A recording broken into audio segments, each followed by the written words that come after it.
Hey guys, welcome back to Ben and Brewing's channel. If you haven't been here before, we do product reviews, tutorials, and we have a live chat feature on our website to help you through your Brew Day 911s. Check it out at benandbrewing.com.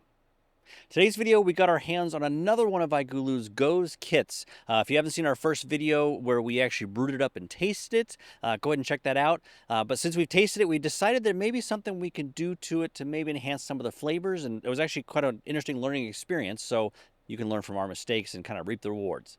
Let's check it out.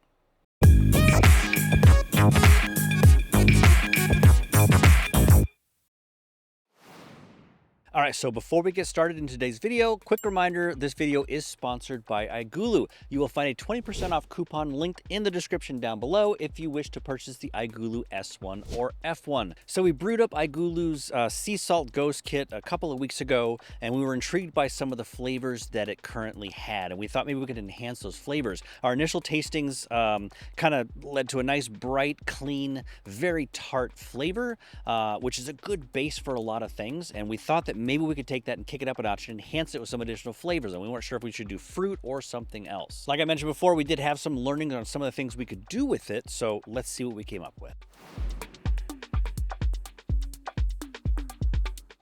So with the initial flavor of the Gose that we brewed up, and if you've brewed this before, you probably have the same experience. It's extremely bright, extremely tart. The sea salt lends a nice minerality to the finish, and we wanted to enhance those flavors. And our first thought was, well, fruit you typically add to beer, and that helps to enhance things. So we were like, well, maybe we can add some apple flavor to it. The problem we encounter with apple or any really sweet type of fruit is that the sweetness will lessen the acidity. And then suddenly you have a beer, a Gose, that is no longer that bright and crisp. It softens it, it muddies it, and that was not a direction we really wanted to go. Our next thought was, because of the tartness and the minerality of the sea salt, we thought that maybe something a little more neutral, not so sweet, like a tequila might actually help to enhance those flavors. Well, tequila actually does have a sweetness to it as well, and when we tried to add some tequila to it, it actually lessened that tartness and that brightness that we were wanting to enhance, so that was not a direction we wanted to go. The workaround that I think might be a good direction to go is to keep it in that tequila family, but instead of going with plain tequila,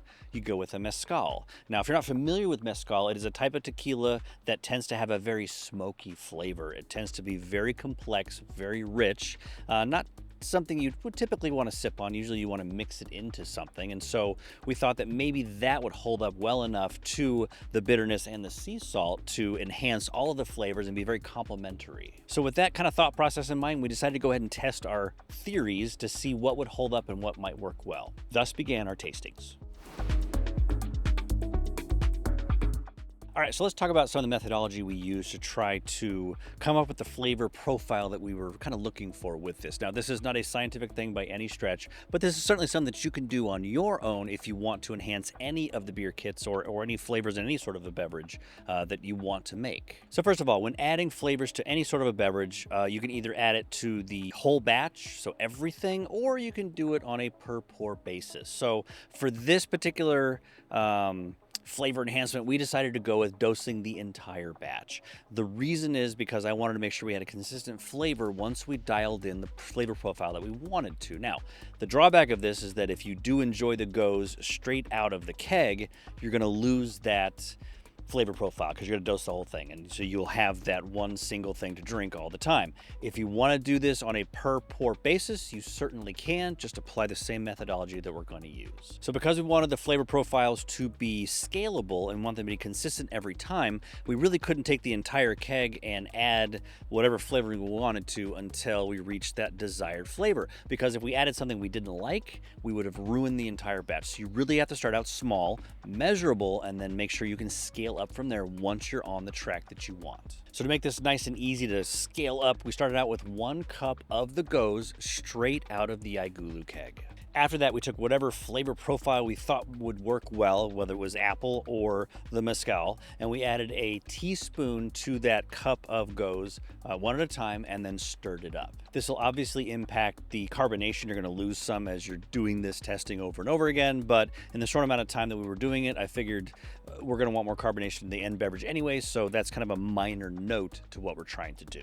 After we added the flavoring, kind of that 1 teaspoon at a time, we would reach a point where we would either say, okay, I think that's it, we're good with that amount, or we would hit a point where we're like, wrong direction, that is definitely not helping, that is not enhancing anything in this, we need to abandon this and try a different direction. The important thing too when we're doing this is that out of our cup sample, as we're dosing it, when we're tasting it, we're not pouring it into other glasses. We're taking as small of a portion as possible to make sure that we're not really lessening the quantity, which will throw off the dosing as we continue to add more of the flavoring. To achieve this, the easiest way to do that is we were just using a straw. You put it in, put your finger on the back, and you put a couple drops in and you taste it. Once we got it dialed in, we're like, yes, that's it. I think we like that.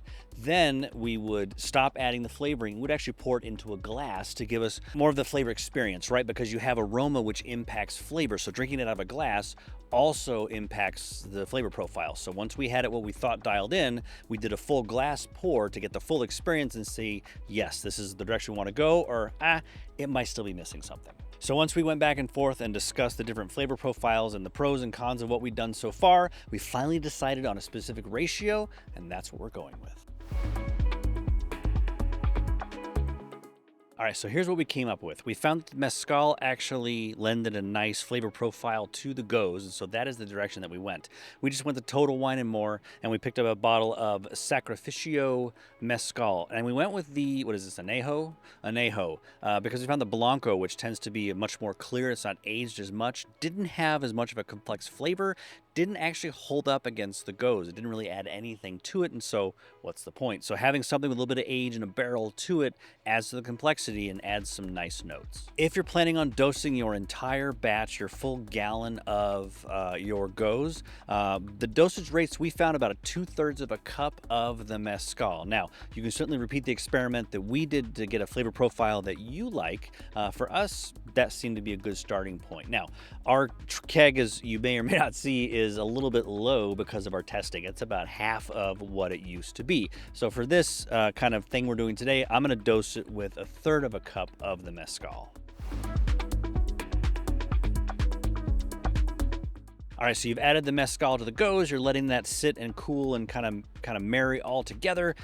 But that's not the final step, because we still need something that'll top it off. Like any good meal, the side dish is important. It should enhance the main course. And that's what we're looking to do with kind of this next step, to really put that cherry on top of the sundae. So with the notes of tequila, the smokiness, the tartness, some of the citrus notes that come through, we thought that this kind of went along the lines of like a margarita. And so we thought maybe some salt and a little bit of lime on it would really help to enhance the flavors. Now, we're not just going with any salt. We're going with a pink Himalayan sea salt.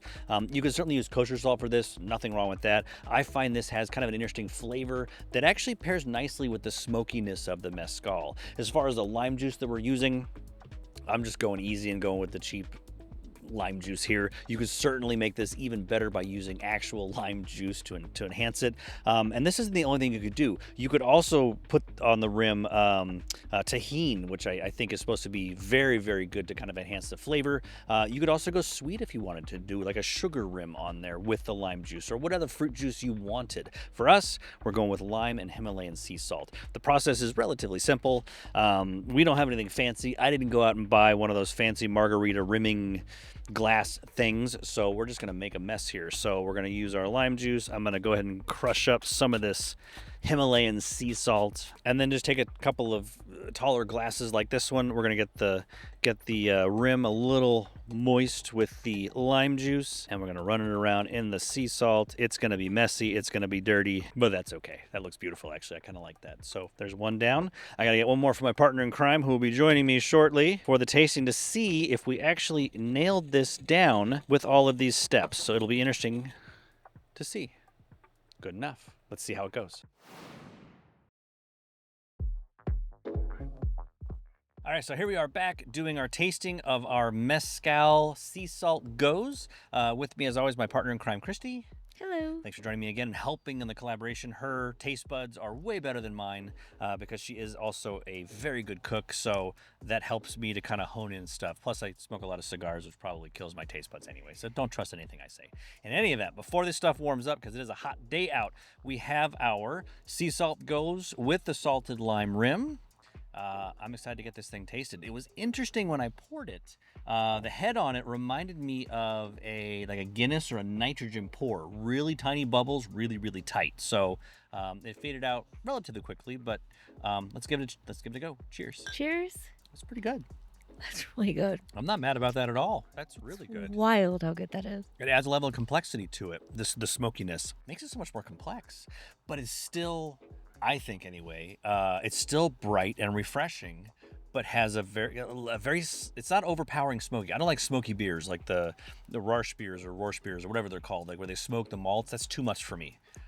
This is very pleasant. It still keeps the essence of the Gose. Like it's still tart. It's still sharp. It's still crisp, but it's enhancing the Gose. It does, and it doesn't fade as quickly as the Gose on its own. I'm still getting some complexity and some flavor kind of in the back of the palate once I'm done drinking it. It actually might make it more sessionable because my taste buds are kind of intrigued. So I'm kind of like, oh, that's good. Okay, I'm gonna put it down and wait a minute, what was that? Let me taste that again. Like it's maybe not sessionable, but more drinkable. Like because I think the initial Gose was so tart that you can only do like. It was very rich. That's true. And I think we talked about it in the video, like this, it needs to be kind of a smaller glass because it is very rich. This added some complexity and I don't want to say it took down the richness, but it makes it more drinkable. It levels out the tartness to where it's still there, but it's not so in your face. I'm surprised how much more I'm wanting to come back and have another sip. I definitely think the carbonation could be higher. If you have master mode on the iGulu, you can dial in your carbonation level. So I would definitely say, I'm trying to think what it's on, 10 PSI I think is kind of the default for the Gose Kit. I would bump it to like 15 and let it sit for a couple of days. You might have some issues with foaming, so adjust the clamp on your serving tube, but I think a little higher carbonation, like a little more sparkling, would also brighten it up a little bit. That's really good. So good. Wow. I'm pleasantly surprised. I call this a win. Yeah. This is definitely a win. If you haven't tried the Gose Kit yet and you're on the fence, again, it's a good entry-level kit if you've never had one before. It doesn't overdo the sour. It's not super funky. It is very approachable. If you've had it and you like it and you like Gose, this is a fun thing to do to maybe enhance it and make it a little bit different. Hey guys, thank you so much for watching our video on taking iGulu's Gose Kit, sea salt Gose Kit, and amping up the flavor with some Mezcal. We had a lot of fun doing this one. It was actually very cool. We have some other ideas of maybe some other flavors that you could add to this. Of course, the iGulu kits are always fun to play around with. Let us know in the comments below if you have tried something like this or if you've had success with fruit, because we didn't necessarily go that direction, but that may be a direction that might work well with this kit. Please make sure you like and subscribe. That does mean a lot to us when you do. Catch you later, my friends.